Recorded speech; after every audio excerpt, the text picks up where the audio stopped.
बिहार के पश्चिमी चंपारण में भारतीय कम्युनिस्ट पार्टी ने केंद्रीय शिक्षा मंत्री धर्मेंद्र प्रधान के इस्तीफे की मांग को लेकर जोरदार प्रदर्शन किया। भाकपा कार्यकर्ताओं ने रैली निकालकर शिक्षा मंत्री का पुतला दहन किया और छात्र युवा आंदोलन के समर्थन में केंद्र सरकार के खिलाफ जमकर नारेबाजी की। पश्चिमी चंपारण में भारतीय कम्युनिस्ट पार्टी जिला परिषद के बैनर तले सैकड़ों कार्यकर्ताओं ने पार्टी कार्यालय से रैली निकाली। शहर के विभिन्न मार्गों से होते हुए प्रदर्शनकारी इमली चौक पहुंचे, जहां पर केंद्रीय शिक्षा मंत्री धर्मेंद्र प्रधान का पुतला दहन किया गया। प्रदर्शनकारियों ने शिक्षा मंत्री के तत्काल इस्तीफे की मांग करते हुए देश भर में चल रहे छात्र युवा आंदोलन के समर्थन में आवाज बुलंद की। सभा को संबोधित करते हुए भाकपा नेताओं ने आरोप लगाया कि देश की शिक्षा व्यवस्था संकट में है और छात्रों युवाओं की जायज मांगों की लगातार अनदेखी की जा रही है। नेताओं ने कहा कि लोकतांत्रिक संस्थाओं को कमजोर किया जा रहा है और असहमति की आवाज को दबाने का प्रयास हो रहा है। भाकपा नेताओं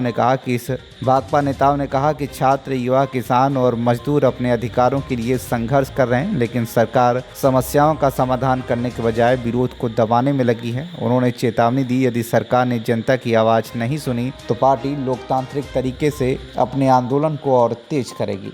आज पुतला दहन किया गया। देखिए, ये भारतीय कम्युनिस्ट पार्टी की ओर से राज्यव्यापी आह्वान पर आज हम लोगों ने पुतला दहन किया है। यहाँ आज 20 जुलाई एक ऐतिहासिक तिथि आज बनने जा रहा है।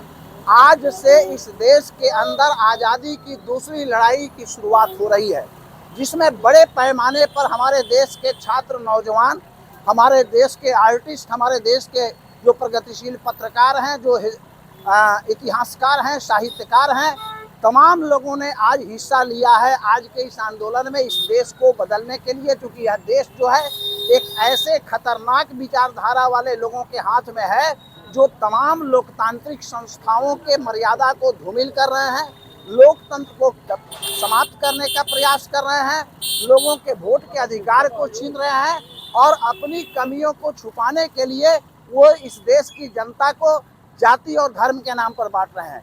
पिछले दिनों जो नीट परीक्षा का पेपर लीक हुआ, 22 विद्यार्थी इस देश के अंदर विभिन्न राज्यों के 22 विद्यार्थी आत्महत्या करने पर मजबूर हो गए।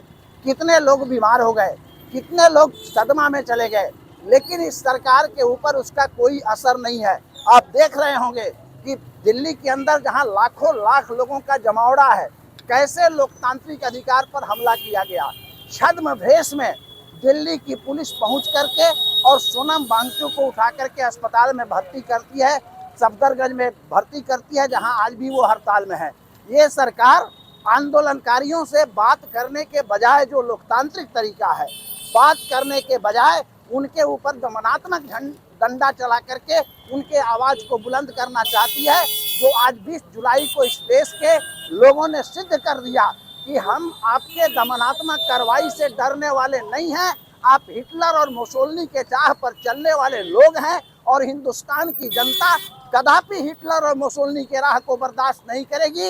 ये देश गांधी और अंबेडकर के रास्ते पर ये देश चलेगा और इस देश के लोकतंत्र की स्थापना के लिए हमारे पूर्वजों ने जो खून बहाया है, जो काला पानी का सजा काटा है, हम आज भी उनके वंशज के रूप में जिंदा हैं और निश्चित रूप से इस लोकतंत्र संविधान की हिफाजत के लिए, संवैधानिक संस्थाओं के अधिकार की हिफाजत के लिए हम आगे बढ़ेंगे। और आज ये धर्मेंद्र प्रधान का हम लोगों ने पुतला दहन किया है। आप देख रहे हैं कि धर्मेंद्र प्रधान के खिलाफ लगातार इस देश के अंदर आंदोलन चल रहा है।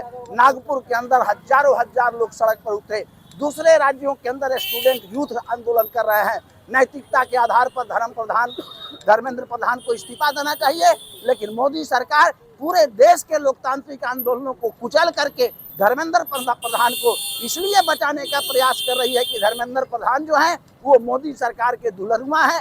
गृह मंत्री कह रहे हैं, दूसरे लोग कह रहे हैं कि भाजपा की संस्कृति इस्तीफा देना नहीं है। आप कांग्रेस को हंसते हैं, एक माइनर ट्रेन एक्सीडेंट पर लाल बहादुर शास्त्री ने इस्तीफा दे दिया था, कई उनके मंत्रियों ने छोटी गलती पर इस्तीफा दे दिया था, लेकिन ये मोदी की सरकार इतनी निर्लज और बेहाया सरकार आज के डेट में बन चुकी है कि बड़ी बड़ी गलतियां होती है, उसके बावजूद भी इनके मंत्री मौन धारण किए हुए हैं।